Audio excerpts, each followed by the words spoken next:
موضوع الدرس في سيرة النبي المصطفى صلى الله عليه وسلم سورة والنجم تفسير ابن كثير. الحمد لله رب العالمين والصلاة والسلام على أشرف الأنبياء وسيد المرسلين سيدنا محمد وعلى آله وأصحابه أجمعين. اللهم صل على سيدنا محمد وعلى آل سيدنا محمد كما صليت على إبراهيم وعلى آل إبراهيم في العالمين إنك حميد مجيد. أعوذ بالله من الشيطان الرجيم. بسم الله الرحمن الرحيم. والنجم إذا هوى ما ضل صاحبكم وما غوى وما ينطق عن الهوى إن هو إلا وحي يوحى. قال المؤلف والمفسر رحمه الله تعالى أدام النفع بعلومه وعلومكم في الدارين آمين إلى أن قال البخاري رحمه الله تعالى حدثنا نصر بن علي أخبرني أبو أحمد يعني الزبيدي حدثنا إسرائيل عن أبي إسحاق عن الأسود بن يزيد عن عبد الله رضي الله تعالى عنه قال أول سورة أنزلت فيها سجدة والنجم.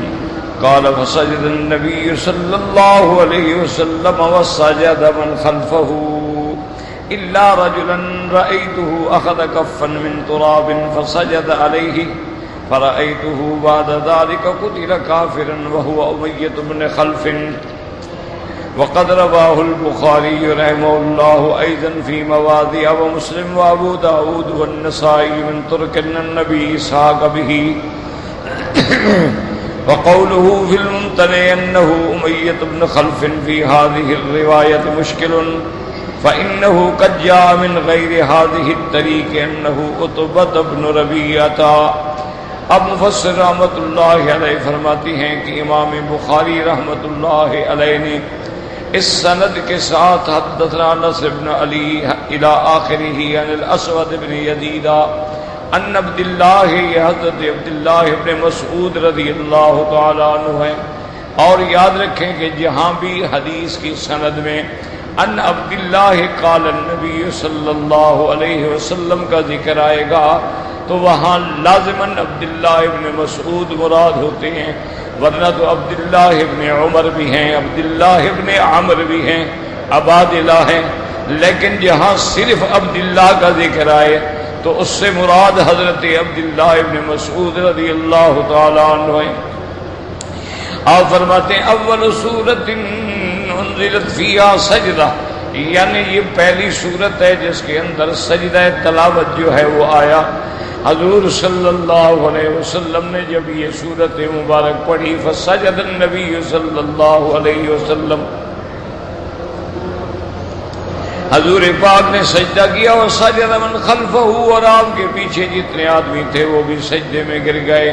الا رجلا رأیتہ اخذ کفا من تراب، کہتے ہیں میں نے ایک آدمی کو دیکھا کہ اس نے مٹھی بھر مٹی لے کے فسجد علیہ، یعنی اس پہ کر لیا اور لیکن سجدے میں نہیں گرا.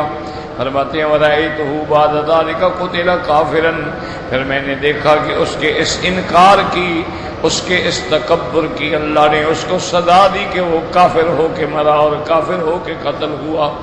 اور اس بندے کا نام امیۃ بن خلف تھا.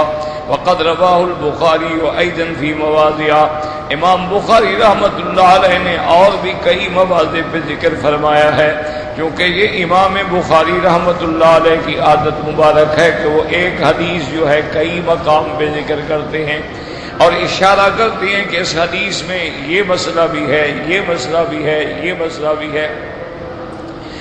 اس لیے فرماتے ہیں کہ امام بخاری نے اس کو کئی مواضع میں ذکر کیا ہے، اور امام مسلم نے، ابو داؤد نے اور امام نسائی نے من طرق النبی اسحاق کا مختلف سندوں سے روایت کی ہے.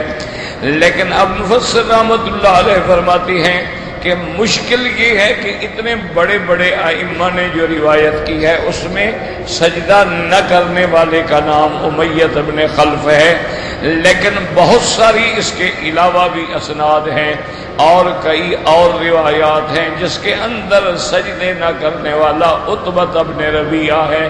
تو کہتے ہیں اس لیے یہ مشکل ہے کہ ان کی سند کے اعتبار سے سجدہ نہ کرنے والا امیہ ابن خلف ہے، اور دوسرے روایات میں سجدہ نہ کرنے والا عتبہ ابن ربیعہ ہے۔ تو یہ بڑا اشکال ہے، لیکن یاد رکھو علماء نے فرمایا کہ اشکال نہیں ہے، دونوں روایتیں ٹھیک ہیں، اس نے بھی نہیں کیا اس نے بھی نہیں کیا۔ تو جس نے امیہ ابن خلف کو دیکھا اس نے اسی کا نام لیا، جس نے عتبہ ابن ربیعہ کو دیکھا تو اس نے اس کا نام لیا ہے۔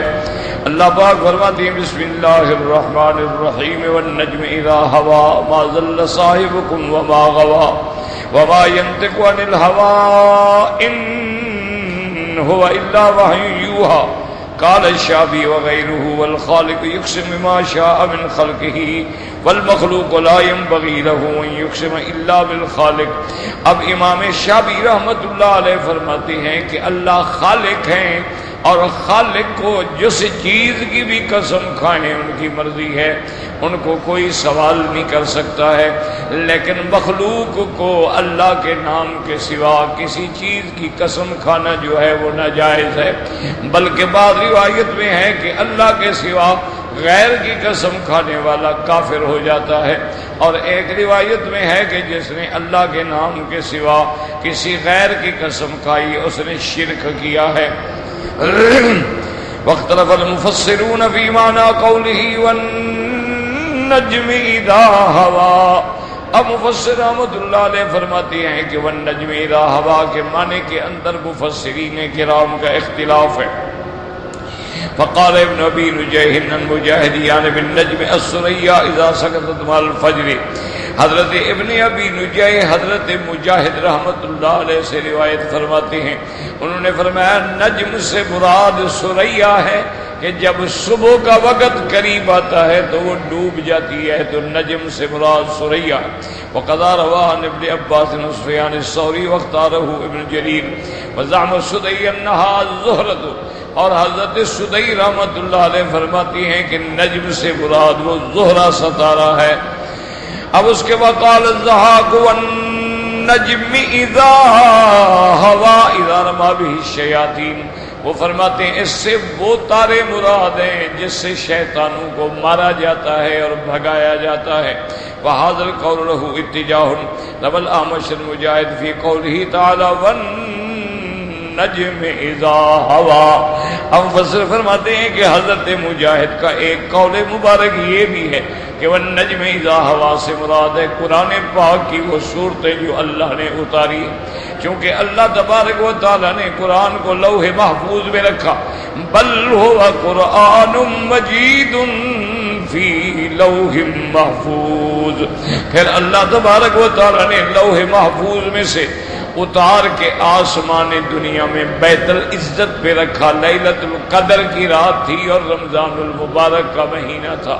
انا انزلناه فی لیلۃ القدر وما ادراک ما لیلۃ القدر۔ تو اللہ نے لیلۃ القدر کی رات میں پورا قرآن، کامل قرآن لوح محفوظ سے بیت العزہ میں اتارا، اور پھر بیت العزت سے 23 سال کے اندر اللہ تبارک و تعالیٰ کے نبی حضرت محمد مصطفیٰ صلی اللہ علیہ وسلم بالنجمن نجمن سورتن سورتن، اللہ نے مختلف حالات میں قرآن اتارا ہے۔ بعض علماء فرماتے ہیں 23 سال کے اندر قرآن مکمل ہوا۔ تو حضرت مجاہد کا ایک قول یہ بھی ہے کہ والنجم اذا هوى، اس سے مراد یہ ہے القرآن اذا نزل۔ وهذه الآیت قوله تبارک و تعالی فلا اقسم بمواقع النجوم وإنه لقسم لو تعلمون عظیم إنه لقرآن کریم فی کتاب مکنون لا یمسہ الا المطہرون تنزیل من رب العالمین۔ وقوله تعالی ما ضل صاحبکم وما غوى هذا هو المقسم عليه وشهادة الرسول صلی اللہ علیہ وسلم بأنه راشد تابع للحق ليس بضال. اب اللہ تبارک و تعالی نے قسم کھانے کے بعد یعنی مقسم علیہ جس چیز کے لیے قسم کھائی گئی ہے وہ کیا ہے؟ ما ضل صاحبکم وما غوا. اللہ پاک گواہی دے رہے ہیں قسم کھا کے کہ میرا مدنی حق پہ ہے، حق کے پیچھے چلنے والے ہیں، وہ کبھی گمراہ نہیں ہوئے، کبھی راستے سے نہیں بھٹکے، کبھی نہیں بہکے، کبھی نہیں پھسلے ہیں. وهو الجاهد الذي يسلك على غير طريق بغير علم والغاوي هو العالم بالحق العادل ان قصدا الى غيره. اب مفسر رحمۃ اللہ علیہ فرماتے ہیں کہ یہاں دو لفظ آئے ہیں، ما ضل صاحبکم وما غوا. ایک لفظ ضل کا آیا ہے اور ایک لفظ غوا کا آیا ہے. وہ فرماتے ہیں ضال وہ ہوتا ہے الجاہل الذی یسلک علی غیر طریق بغیر علم. ضال اس کو کہتی ہیں جس کو علم بھی نہ ہو اور غلط رستے پہ جا رہا ہو، اور غاوی اس کو کہتے ہیں کہ جو عالم ہے، حق جانتا ہے لیکن حق کو چھوڑ کے قصداً باطل کی طرف جا رہا ہے، وہ غوایت ہے. اس لیے ضلالت کے مقابلے پہ لفظ ہدایت ہے. وَوَجَدَكَ ضَالًّا فَهَدَىٰ، اور غوایت کے مقابلے پہ رشد ہے. جیسے اللہ تبارک و تعالی نے فرمایا قد تبین الرشد من الغی ونزہ اللہ رسولہ وشرعہ عن مشابہۃ اہل الضلال كالنصارى وطرائق اليہودی وہی علم الشیء وکتمانہ والامر بخلافہ بل هو صلوات اللہ وسلامہ علیہ وما بعثہ اللہ بحمل الشرع العظیم فی غایت الاستقامت والاعتدال والسداد. اب اللہ تبارک و تعالی نے ان آیات میں قسم کھا کے اپنے مدنی پاک کی عظمت، صداقت، دیانت، عدالت کی گواہی دی ہے کہ اللہ کا نبی جو ہے وہ ایسے نہیں جیسے نصارہ گمراہی میں ہیں، اور وہ ایسے نہیں جیسے یہود مختلف طریقوں میں برباد ہو گئے ہیں. اصل ان کا مقام کیا ہوتا تھا؟ علم الشیء وکتمانہ. یہودیوں کے پاس علم تھا لیکن چھپا دیتے تھے اور عمل اس کے خلاف کرتے تھے. یہودیوں کے پاس تورات میں علم تھا، میرے مدنی محمد مصطفیٰ کی صفت کا علم تھا، میرے مدنی پاک کی صداقت علامت نبوت کا علم تھا، لیکن انہوں نے چھپا دیا اور انکار کر دیا. بلکہ اللہ فرماتے ہیں میرے مدنی پاک کی شان یہ ہے صلوات اللہ وسلامہ علیہ، اور اللہ نے جو آپ کو شریعت عظیمہ عطا فرمائی ہے، آپ بالکل طریق مستقیم پہ ہیں، اعتدال پہ ہیں، اور اللہ تبارک و تعالیٰ کی رحمت سے بالکل صحیح راستے پہ ہیں. اس لیے اللہ فرماتے ہیں وَلِهَذَا قَالَ اللَّهُ تَعَالَى وَمَا يَنطِقُ عَنِ الْهَوَىٰ إِنْ هُوَ إِلَّا وَحْيٌ يُوحَىٰ. یعنی ما یقول قولا عن هوى وغرض، میرے مدنی پاک اپنی غرض، اپنی خواہش کے مطابق کوئی حکم جاری نہیں فرماتے. ان هو الا وحی یوحیٰ مانا انما یقول ما امر به یبلغه الى الناس کاملا موفورا من غیر زیادۃ ولا نقصان. بلکہ اللہ تبارک و تعالی جو آپ پہ وحی فرماتے ہیں، آپ وہ وحی پوری کی پوری اپنی امت کو پہنچا دیتے ہیں، نہ اس وحی میں زیادتی فرماتے ہیں نہ کمی فرماتے ہیں. جتنا اللہ کا حکم ہوتا ہے پورے کا پورا صحیح پہنچا دیتے ہیں، اور یہی شان ہے انبیاء کی. کما رواہ الامام احمد حدثنا یزید قال حدثنا جریر بن عثمان عبد الرحمن بن میسرہ النبی امامت انہو سمع رسول اللہ صلی اللہ علیہ وسلم یقول لَيَدْخُلَ الْجَنَّةَ بِشَفَاعَةِ رَجُلٍ لَيْسَ بِنَبِيٍّ مِثْلَ الْحَيَّيْنِ أَوْ مِثْلَ أَحَدِ الْحَيَّيْنِ رَبِيَّةَ وَمُضَرَ. وَقَالَ رَجُلٌ يَا رَسُولَ اللَّهِ أَوْ مَا رَبِيَّةَ مِن مُضَرَ وَمَا رَبِيَّةَ مِن مُضَرَ. قال انما اقول ما اقول. اب اس حدیث میں آتا ہے جس کو امام احمد رحمت اللہ علیہ نے روایت فرمائی ہے. حضرت ابی امامہ فرماتے ہیں کہ حضور پاک نے فرمایا قیامت والے دن اللہ تبارک و تعالی ایک بندے کی شفاعت سے جیسے یہ دو بڑے قبیلے ہیں، ان کے قبیلے کے برابر لوگوں کو شفاعت قبول فرما کے جہنم سے بچا دیں گے۔ اور وہ قبیلے کون ہیں؟ فرمایا ربیعہ و مضر۔ تو ایک صحابی نے پوچھا کہ کیا ربیعہ مضر سے نہیں؟ آپ نے فرمایا میری زبان سے جو بھی نکلا ہے وہ حق ہے۔ تو اللہ کے پیغمبر کی زبان مبارک سے کبھی حق کے خلاف کوئی بات نہیں ہوتی، ہمیشہ یاد رکھیں۔ وقال الامام احمد حدثنا يحيى بن سعيد ان عبد الله بن الاخنس قال اخبرنا الوليد بن عبد الله يوسف بن واهق بن عبد الله بن عمرو قال كنت اكتب كل شيء اسمعه من رسول الله صلى الله عليه وسلم اريد حفظه فنهتني قريش فقالوا انك تكتب كل شيء تسمعه من رسول الله صلی اللہ علیہ وسلم ورسول اللہ صلی اللہ علیہ وسلم بشر یتکلم فی الغضب فامسکت عن الکتاب فذکرت ذلك لرسول اللہ صلی اللہ علیہ وسلم فقال اکتب فوالذی نفسی بیدہ ما خرج منی الحق۔ اس میں حضرت عبداللہ ابن عمر فرماتی ہیں رضی اللہ تعالی عنہ کہ میں چونکہ کاتب تھا، لکھنا جانتا تھا، لہذا جو فرمان حضور کا ہوتا میں ہر چیز لکھ لیتا۔ تو مجھے کچھ قریش کے لوگوں نے کہا ایسا نہ کیا کرو، ہر چیز نہ لکھا کرو، کیونکہ حضور بھی تو انسان ہیں، بشر ہیں، کبھی آپ جلال میں غصے میں بھی تو ہوتے ہیں۔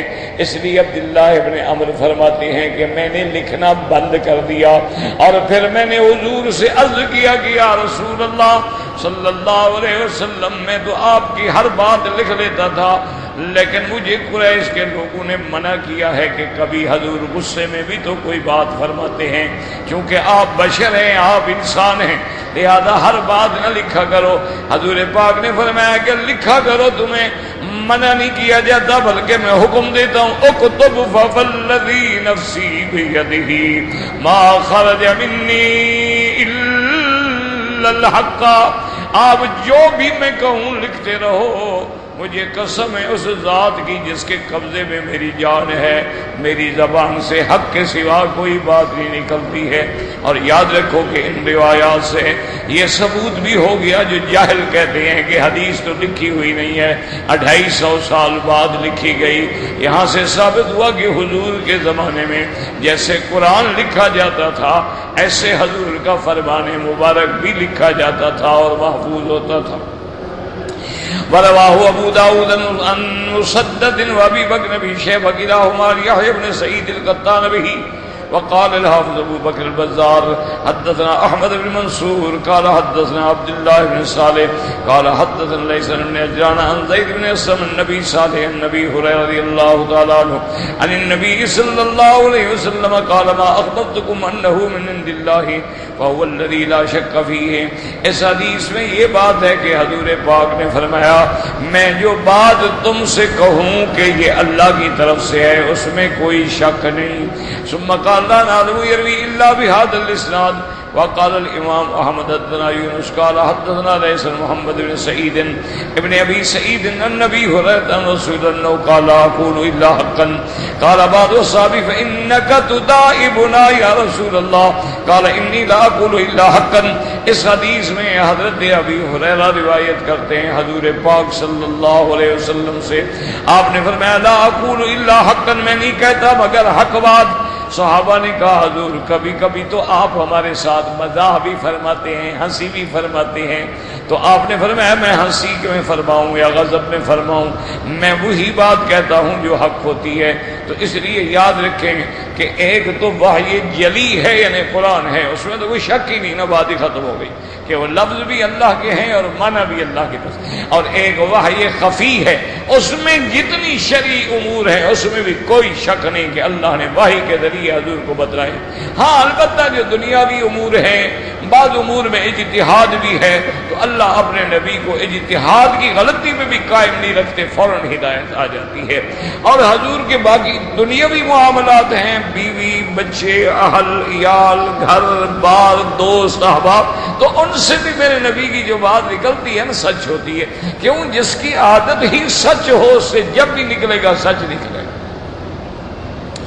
فرماتے ہیں علمہ شدید القوى ذو مرۃ فاستوى وهو بالافق الاعلى ثم دنا فتدلى فكان قاب قوسين او ادنى فاوحى الى عبده ما اوحى ما كذب الفؤاد ما راى افتمارونه على ما يرى ولقد رآه نظرة اخرى عند سدرة المنتهى عندها جنة المأوى اذ يغشى السدرة ما يغشى ما زاغ البصر وما طغى لقد رأى من آيات ربه الكبرى. قال المؤلف المفسر رحمه الله تعالى يقول تعالى مخبرا عن عبده ورسوله محمد صلى الله عليه وسلم أنه علمه الذي جاء به إلى الناس شديد القوى وهو جبریل علیہ السلام. اللہ پاک اس آیات میں خبر دیتے ہیں کہ میرے مدنی محمد مصطفیٰ کو سکھانے والا وحی کا کون ہے یا شدید القویٰ کون ہے یعنی طاقت والا فرشتہ جبریل علیہ السلام. کما قال تعالی انہ لقول رسول کریم ذی قوۃ عند ذی العرش مکین مطاع ثمین. وقال ها هنا ذو مرۃ فاستوى. ذو مرۃ کا معنی ذو قوۃ جیسے کہ حدیث پاک میں آتا ہے لا تحل الصدقۃ لغنی ولا لذی مرۃ سوی. حضور نے فرمایا اس بندے کو صدقہ خیرات نہ دو جو غنی ہو یا جو قوی ہے تندرست ہے مزدوری کر کے کما سکتا ہے اس کو بھی صدقہ نہ دیا کریں. تو ذو مرۃ معنی ذو قوت قالہ مجاہد حسن زید وقال ابن عباس ذو منظر حسن. حضرت ابن عباس فرماتے ہیں کہ ذو مرۃ کا معنی خوبصورت شکل والے. وقال قتادہ ذو خلق طویل حسن. اللہ نے آپ کو پیدا فرمایا بڑا طویل القامت اور خوبصورت ہیں. بلا منافات بین القولین فانہ علیہ السلام ذو منظر حسن وقوت شدیدۃ. تاکہ حضور پاک صلی اللہ علیہ وسلم کا منظر بھی حسن ہے اور قوت بھی آپ کو اللہ نے عطا فرمائی ہے. وقد ورد فی الحدیث الصحیح من روایت ابن عمر ابی ہریرہ ان النبی صلی اللہ علیہ وسلم قال لا تحل الصدقۃ للغنی ولا لذی مرۃ سوی. وقوله تبارک و تعالی فاستوى برابر ہو یعنی جبریل علیہ السلام قال ورسم جہاد وقتادا والربی ابن حسن وهو بالافق الاعلى یعنی جبریل استوى فی الارض بالافق الاعلى یعنی حضرت جبریل جانب مشرق سے افق کے اندر آپ نے اپنے پر پھیلائے اور برابر ہوئے. اس کے بعد فرماتے ہیں مفسر رحمۃ اللہ علیہ قالہ اکرم غیر واحد قال اکرم الافق الاعلی الذی یاتی منہ الصبح.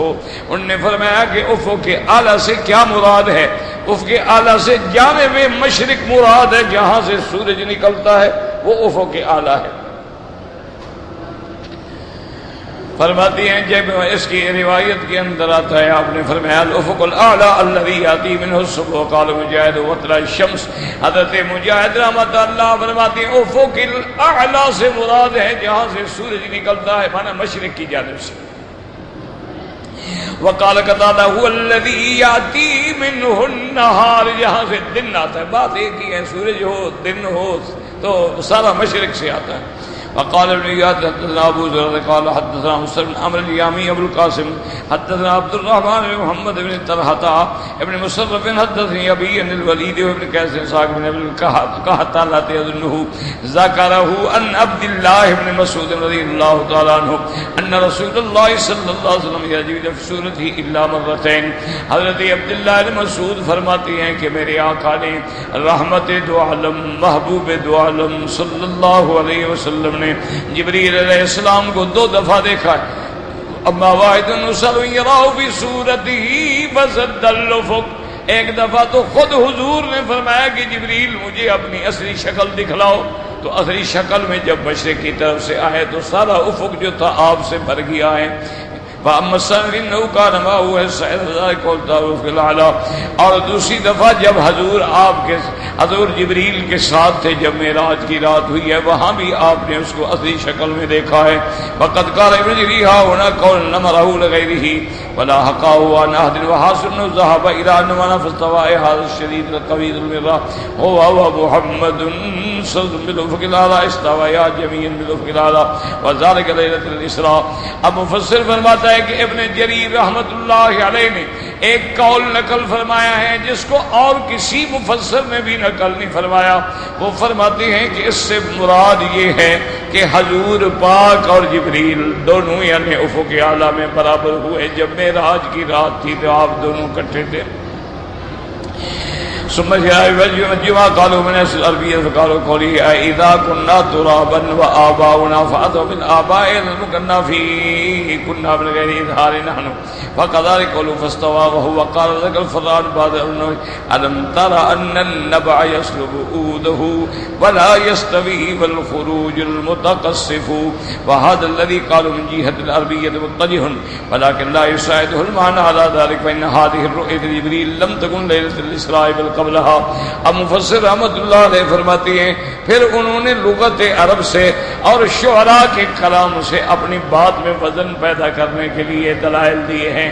حضرت مفسر فرماتی ہیں کہ ان کے یہ دلائل تو اپنی جگہ ٹھیک ہیں لیکن اس کا حضور کے ساتھ دونوں کے اکٹھے ہونے کا یہ روایت جو ہے یہ درست نہیں ہے کیونکہ حضور پاک نے جبریل کو اصلی صورت میں معراج سے پہلے دیکھا تھا, اسراء سے پہلے دیکھا تھا اور اس کے بعد پھر آسمانوں میں دیکھا تھا.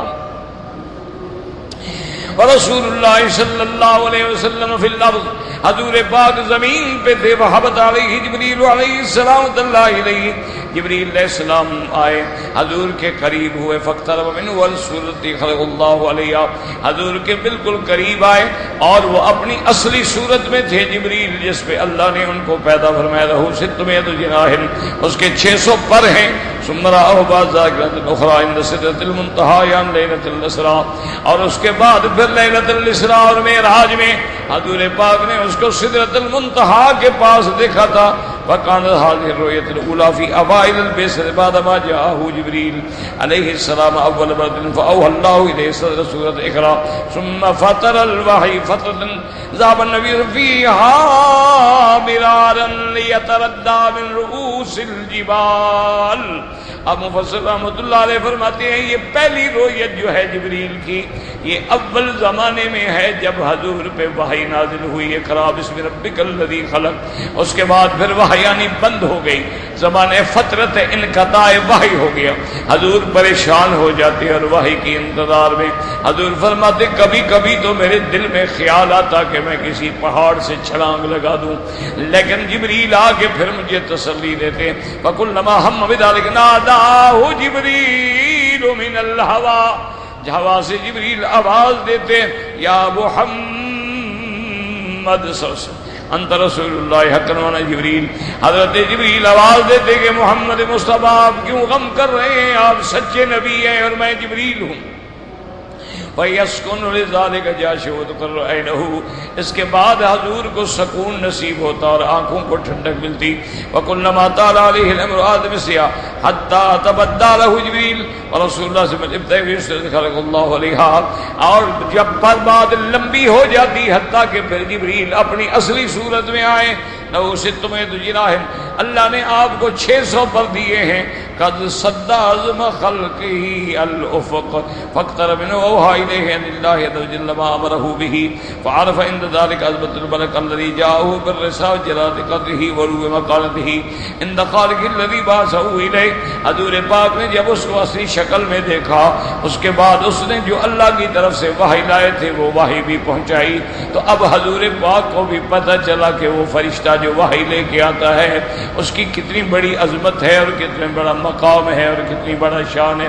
فَأَمَّا الْحَدِيثُ الَّذِي رَوَاهُ الْحَافِظُ أَبُو بَكْرٍ الْبَزَّارُ فِي مُسْنَدِهِ حيث قال حدثنا سلمة بن شبيب قال حدثنا سعيد بن منصور قال حدثنا الحارث بن عبيد النبي بن الجوني ان انس بن مالک رضی اللہ تعالی عنہ قال قال رسول اللہ صلی اللہ علیہ وسلم بین انا قائد، حضور فرماتے ہیں میں بیٹھا ہوا تھا، اذ جاء جبریل علیہ السلام فقد بین کتفی فقمت الى شرفیا کو کبھی الطیر، کہتے ہیں کہ جبریل علیہ السلام نے میرے دونوں کندھوں کے درمیان میں ہاتھ رکھا تو میں اٹھ کے چل پڑا، ایک ایسے درخت کے پاس آئے جس کے اندر گھونسلے تھا پرندوں کا، وقعد فی احدہما وقعدت فی الاخر، ایسے معلوم ہوتا تھا کہ دو گھونسلے ہیں، ایک میں وہ بیٹھا اور ایک میں بیٹھ گیا، فصمت وارتفعت حتی سدت الخافقین، اب وہ ہمیں لے کے اوپر چڑھے اور بالکل آسمان کے افق سے بھی اوپر چلے گئے،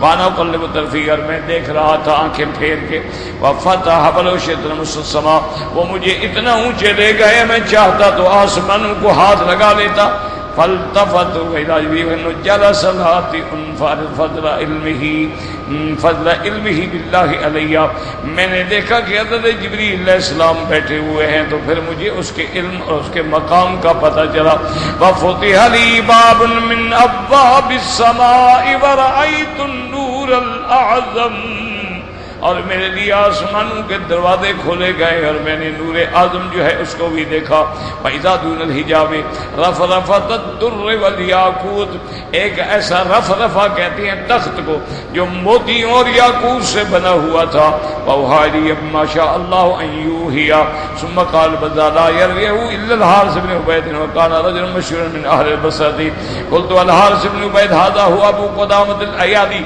أخرج له مسلم صحيح ألا إن ابن معين ضعفه وقال ليس هو بشيء، وقال امام احمد مضطرب الحدیث، اب مفسر فرماتے ہیں یہ حارث ابن عبید جو ہیں اسی کی کنیت ہے ابو قدامۃ الایادی، اس کی روایت امام مسلم نے بھی لی ہے، لیکن یحییٰ ابن معین فرماتے ہیں کہ یہ قابل اعتماد نہیں ہے، امام احمد فرماتے ہیں مضطرب الحدیث ہے، ابو حاتم فرماتے ہیں یکتب حدیث ولا یحتج به، ان کی حدیثیں لکھی تو جاتی تھی لیکن ان سے حجت نہیں پکڑی جاتی تھی، وقال ابن حبان کثر وهم فلا يجوز الاحتجاج به اذا انفرد، ابن حبان فرماتے ہیں اس کو بہت زیادہ اوہام ہو گئے تھے، اگر وہ صرف اکیلا راوی ہو تو پھر اس سے حجت نہ پکڑی جائے، فهذا الحديث من غرائب روایات فی نکات وغرابت الفاظ وسیاقا عجیب لعلہ منام اللہ اعلم، اب مفسر فرماتے ہیں یہ روایت جو اس نے بیان کی ہے اس کے اندر کئی غرائب ہیں اور اس کے اندر کئی منکرات ہیں اور اس کے اندر سیاق میں بھی اور بڑے بڑے عجائب ہیں، ہو سکتا ہے یہ کسی نیند کا قصہ ہو، وقال الامام احمد حدثنا حجاج قال حدثنا شریک بن عاصم النبی وائل بن عبد اللہ قال رسول اللہ جبریل فی صورته ولو كل جناح منها كسد الافق يسقط من جناحه من التهاويل والدر والياقوت ما الله به عليم من فضله عام، حضرت جبریل علیہ السلام کو اللہ نے اتنے پر دیے تھے کہ یہ سارا افق بھر گیا اور پھر آپ کے پروں میں سے موتی اور یاقوت گرتے تھے، وقال امام حدثنا يحيى بن احمد قال حدثنا ابو بکر بن عیاش ان ادریس بن بن حبیب بن منبہ ان ابن عباس قال سأل النبي ان يراه في صورته فقال ادعو ربك فدار وزفتر عليه سواد من قبل المشي وجاءته وينتشر، فلما رأى النبي صائقا فأتاه فنعيه وسأله ذاك عن شدقه، اب اللہ تبارک و تعالیٰ کے پیغمبر نے حضرت جبریل علیہ السلام سے فرمایا کہ تم مجھے اپنی اصلی شکل کے اندر زیارت کراؤ، تو جبریل نے کہا آپ اللہ سے درخواست کریں، جب تک اللہ حکم نہیں دیں گے میں اصلی شکل میں نہیں آ سکتا، حضور پاک نے اللہ تبارک و تعالیٰ سے درخواست کی، اللہ نے جبریل کو حکم دیا، جبریل اصلی شکل میں آئے، حضور صلی اللہ علیہ وسلم پہ بے ہوشی طاری ہو گئی، پھر جبریل انسان کی شکل میں قریب آئے اور آ کے آپ کی آنکھوں کو بھی صاف کیا اور بتلایا کہ یا رسول اللہ آپ کیوں گھبرا رہے ہیں، آپ اللہ کے پیغمبر ہیں اور میں جبریل ہوں، واللہ اعلم۔ یاد رکھیں اصل میں محدثین کی مفسرین کی یہ دیانت اور امانت ہوتی ہے کہ ایک واقعے میں جتنی بھی ان کو روایات مل سکتی ہیں وہ ساری جمع کر دیں، اور صحیح بات یاد رکھو یہ ہے کہ سرکار دو عالم صلی اللہ علیہ وسلم نے جبریل کو 2 دفعہ دیکھا. ایک دفعہ آپ زمین پہ تھے اور ایک دفعہ آسمان. بس یہ روایت بات جو ہے یہ صحیح ہے. باقی روایات میں کہیں کچھ زیادتی ہے، کہیں کچھ کمی ہے، کہیں کچھ الفاظ میں تفاوت ہے. اصل بات جو ہے وہ یہ.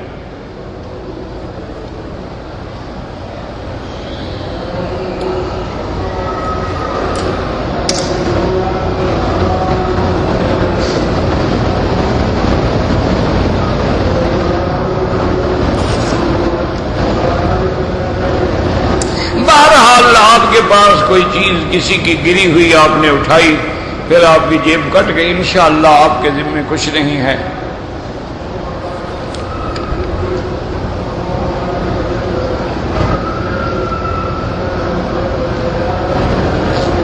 ایک آدمی نے یہاں سے بنگلہ دیش کی کسی لڑکی سے ٹیلی فون پہ نکاح کیا. ٹیلی فون پہ نکاح نہیں ہوتا.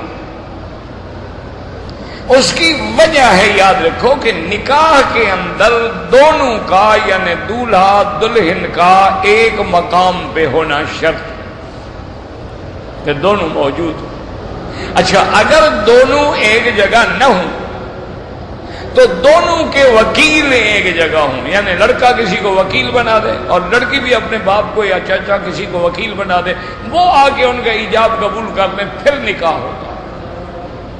اب ٹیلی فون میں 2 خرابیاں ہیں. ایک تو جب ٹیلی فون پہ آپ نے نکاح کیا، آپ سعودی عرب میں تھے اور لڑکی بنگلہ دیش میں تھی، نکاح ہوا نہیں. دوسری بات یہ بھی ہے کہ ٹیلی فون پہ بعض اوقات آواز جو ہے وہ بدل جاتی ہے،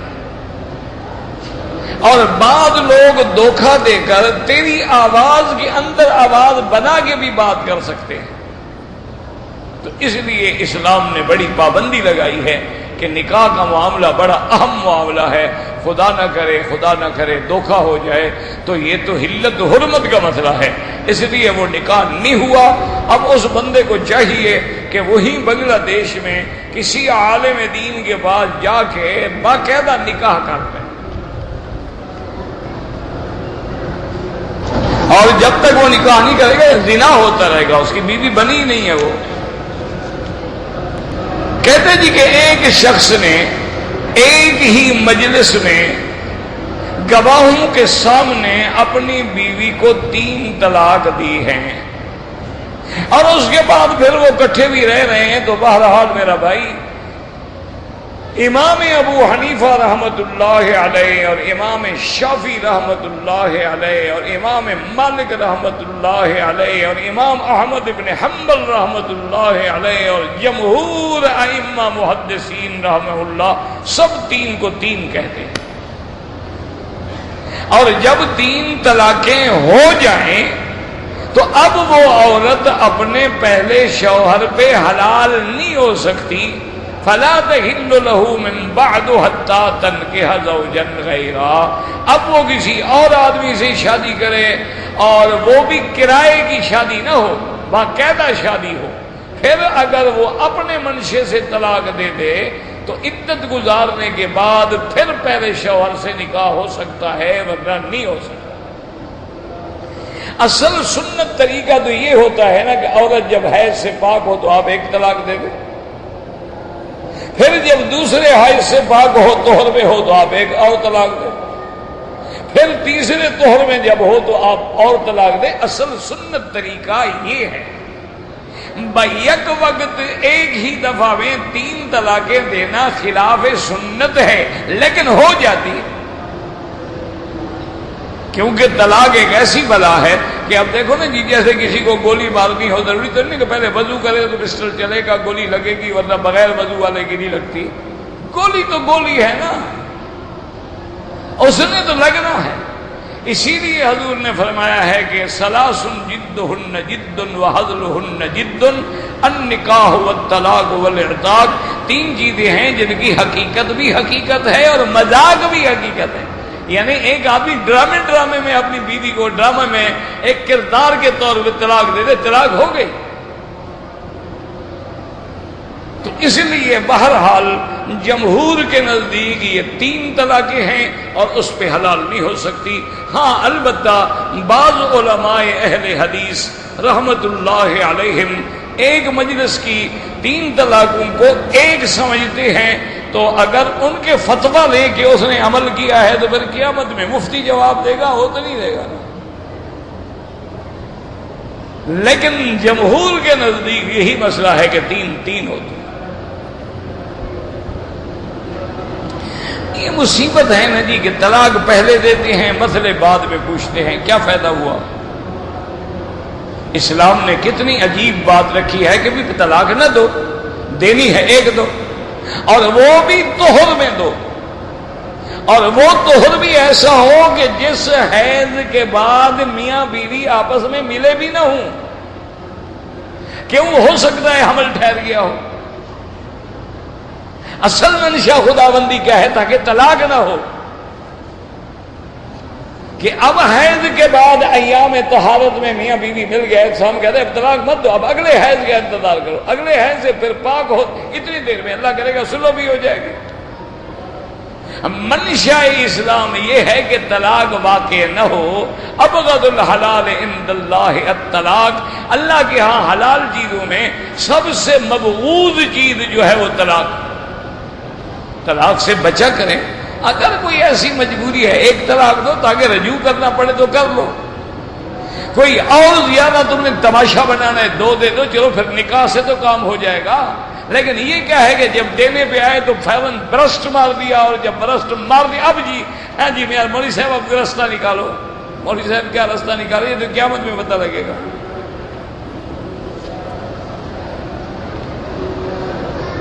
اور یاد رکھو ایک قاعدہ ہے کہ جہاں حلت اور حرمت آپس میں ٹکرا جائیں تو وہاں حرمت کو ترجیح دی جاتی ہے تاکہ آدمی کسی گناہ میں نہ پڑے.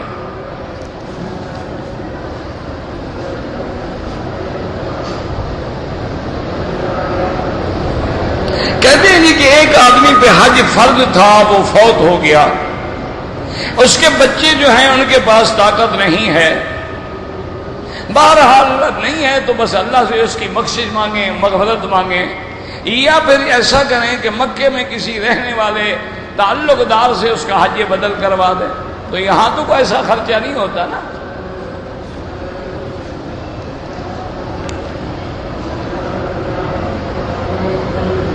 میں نے عمرہ کیا ہے، صفا مروہ میں بھی میں نے کندھا کھلا رکھا، بہرحال کچھ نہیں ہوا، لیکن جائز نہیں ہے. کندھا صرف طواف کے پہلے 3 چکروں میں کھلا رکھنا ہے، بعد میں اپنا کپڑا ڈال لیں. لوگ تو نماز بھی کندھا نکال کے پڑھتے ہیں، انا للہ و انا الیہ راجعون، اپنی نمازوں کو بھی برباد کر رہے ہیں. عورتیں نماز جنازہ پڑھیں، بالکل پڑھیں. جو لوگ عمرے پہ آئے ہیں میاں بیوی، کیا وہ مکہ مکرمہ میں عمرہ سے فارغ ہونے کے بعد میاں بیوی آپس میں مل سکتے ہیں؟ کیوں نہیں مل سکتے؟ یعنی عمرہ کرنے کے بعد بیوی حرام ہو جاتی ہے کیا؟ اور یہاں مکے میں جو بچے پیدا ہوتے ہیں یہ اوپر سے گرتے ہیں، میاں بیوی نہیں ملتے؟ یہ کیا بات ہے؟ بے وقوفی والی بات.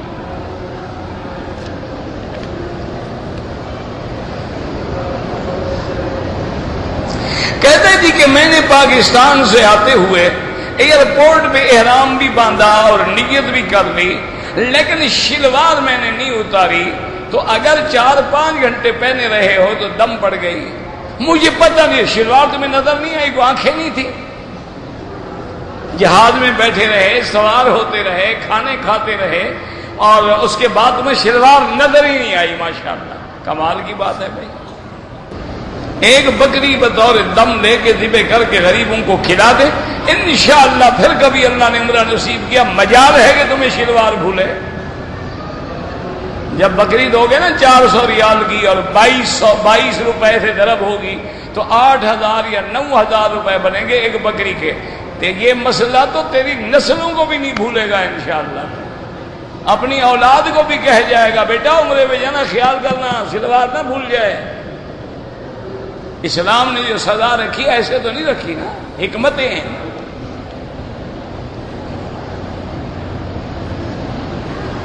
مکہ مکرمہ میں ایک آدمی کام کرتا ہے، بنگلہ دیش چھٹی پہ گیا، واپسی پہ احرام نہیں باندھا، امام ابو حنیفہ رحمۃ اللہ علیہ کے نزدیک عمرہ بھی کرے اور دم بھی ادا کرے۔ باقی ائمہ فرماتے ہیں اس کی نیت چونکہ عمرے کی نہیں تھی، نوکری کی نیت تھی تو دم نہیں پڑے گی۔ وہ یہ نہیں کہتے کہ ایسا کرو، وہ بھی کہتے ہیں یعنی اس غلطی پہ سزا نہیں ہوگی، ورنہ تو سب کہتے ہیں کہ عمرہ کریں۔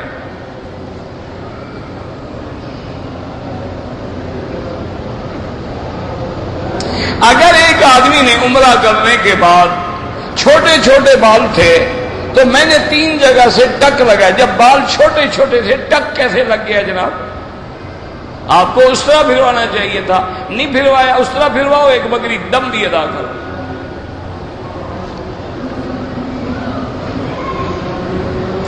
اگر مکان کرائے پہ دیا ہوا ہے یا اور بھی تجارتی سامان ہے، سال گزرنے کے بعد تیری جو آمدنی بنے گھر کے خرچے وغیرہ نکالنے کے بعد اس کو 2.5% زکوٰۃ دے دو۔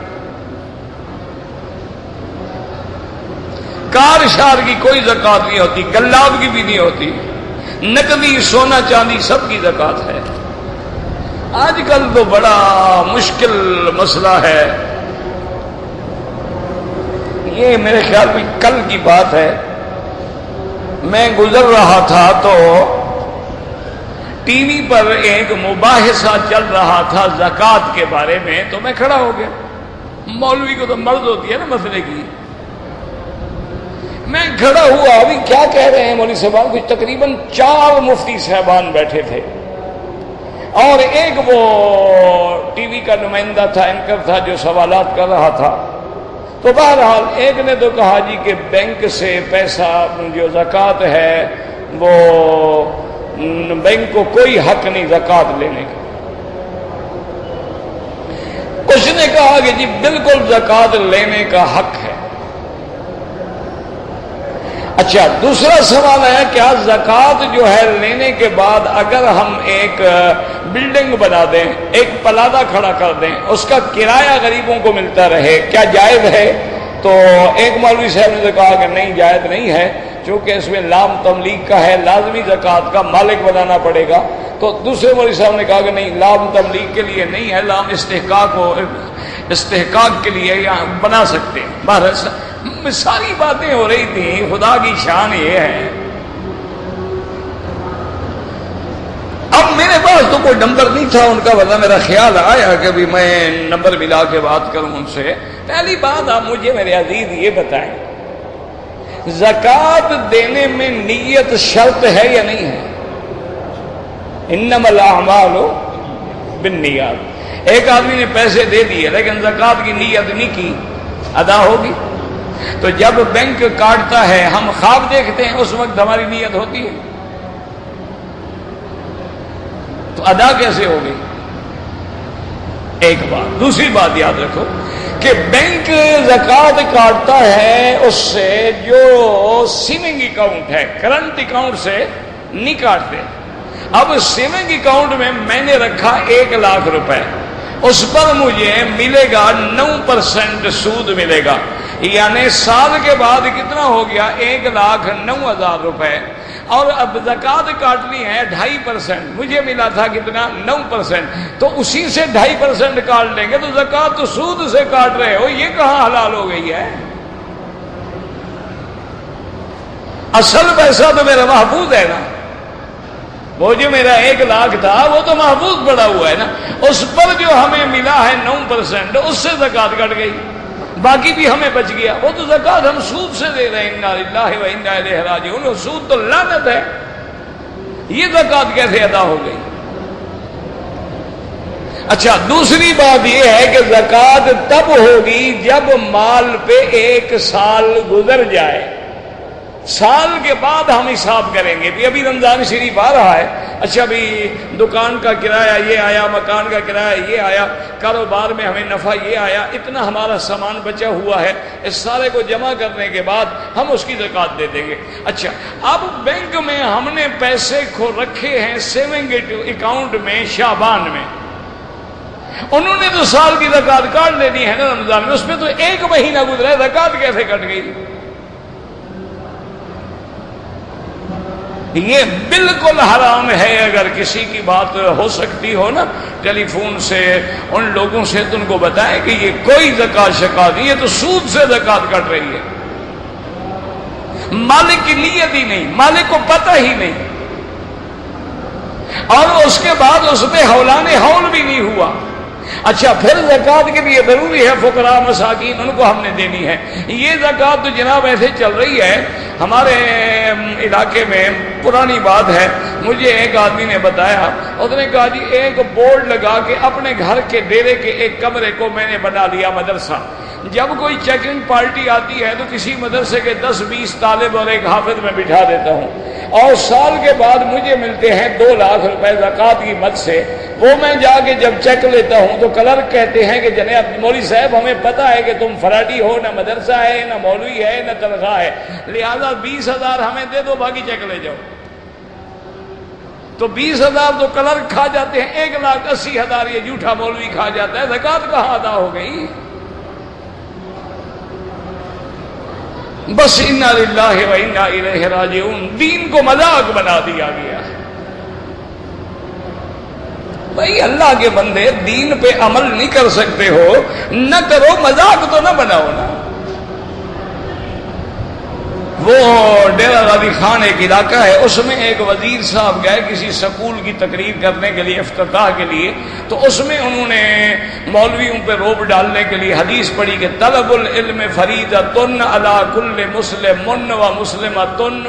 تو حضرت شاہ جی عطا اللہ بخاری رحمۃ اللہ علیہ کی دوسرے دن تقریر تھی، تو لوگوں نے ان کو بتایا کہ حضرت ایسے وزیر صاحب نے پڑھا تھا، تو شاہ جی نے تقریر میں کہا کہ وزیر صاحب یہ من تن جو ہے تم اپنے باپ کی بولی بولا کرو، میرے نانے کی زبان کو تو خراب نہ کرو،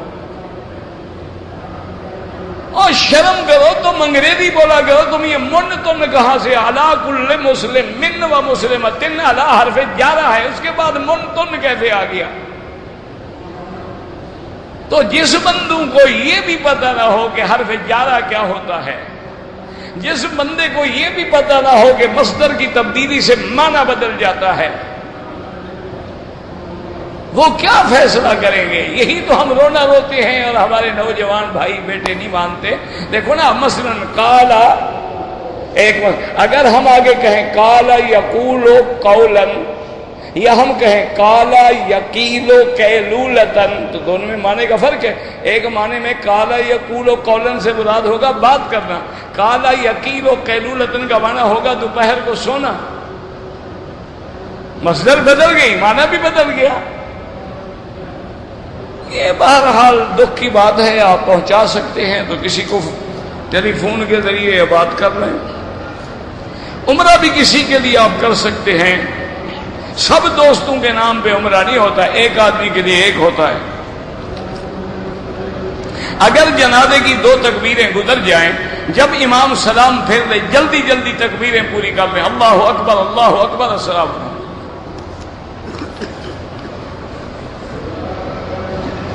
ظہر کی نماز سے پہلے 4 سنتیں 2 کر کے پڑھیں تو جائز ہے، 4 اکٹھی پڑھیں تو جائز ہے۔ ظہر عصر کوئی نماز ہو، امام کے پیچھے حنفی حضرات کے نزدیک فاتحہ نہیں پڑھنی، شافعی ہے تو پڑھا کرے۔ نماز وتر میں 3 رکعتیں ملا کے پڑھنا بھی جائز ہے، 2 پہ سلام پھیر کے 1 رکعت پڑھنا بھی جائز ہے۔ یہ کوئی کفر اسلام کی جنگ نہیں ہے، خدا کے لیے حضور کی امت کو معاف کرو، نہ لڑاؤ۔ جو 3 پڑھتے ہیں پڑھنے دو، جو 1 پڑھتا ہے پڑھنے دو، شکر کرو پڑھ تو رہا ہے۔ اس بدبخت پہ دونوں مولوی زور لگاؤ جو نماز ہی نہیں پڑھتا۔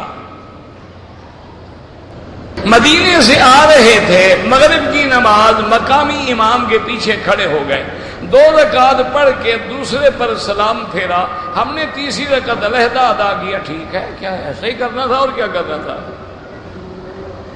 طواف کے بعد 2 رکعت پڑھنا واجب ہے، افضل ہے مقام ابراہیم، ورنہ جہاں موقع ملے۔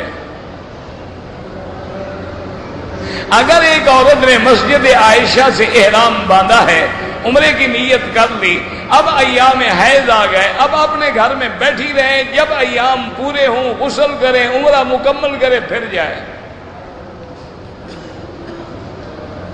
حضور صلی اللہ علیہ وسلم نے یہ ایرانہ کے مقام سے خود عمرہ فرمایا ہے، ربنا تقبل منا إنك أنت السميع العليم وتب علينا إنك أنت التواب الرحيم.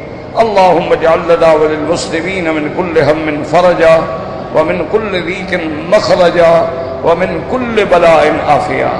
اللهم يسر أمورنا وأمور أولادنا وبناتنا وأخواننا وأصحابنا وأمور من أوصانا واستوصانا وأمور المسلمين برحمتك يا أرحم الراحمين. اللهم اشفنا واشف مرضانا وارحم موتانا واستجب دعانا ولا تخيب رجاءنا برحمتك يا أرحم الراحمين.